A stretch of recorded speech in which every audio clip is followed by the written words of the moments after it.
Mais c'est vrai qu'en fait, chez les jeunes, en tout cas, c'est assez intéressant de voir ceux qui ont à peu près 20 ans, 25 ans, justement, qu'il y a un espèce de refus après cette surconsommation sur les réseaux sociaux et les sites de rencontres, un refus de rentrer dans ce mécanisme-là et effectivement de juste, comme tu dis, consommer, voilà, coucher ensemble et passer à autre chose. Enfin, je pense qu'il y a eu une génération entre guillemets Kleenex qui a fait beaucoup de dégâts. Et là, j'ai le sentiment que les jeunes reviennent vers quelque chose d'un peu plus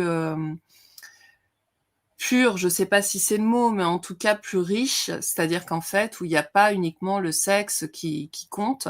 mais il y a vraiment l'envie de partager. Et après, il y a peut-être différentes raisons à cela, hein. Moi, je me dis que, alors c'est une supposition, je sais pas ce que t'en penses, mais après le Covid, où on a tous été tellement séparés les uns des autres,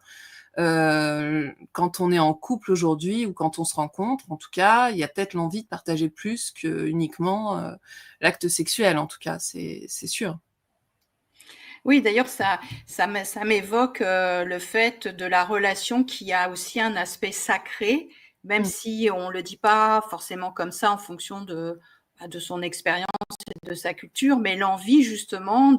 d'être plus considéré, plus respecté dans son féminin comme dans son masculin.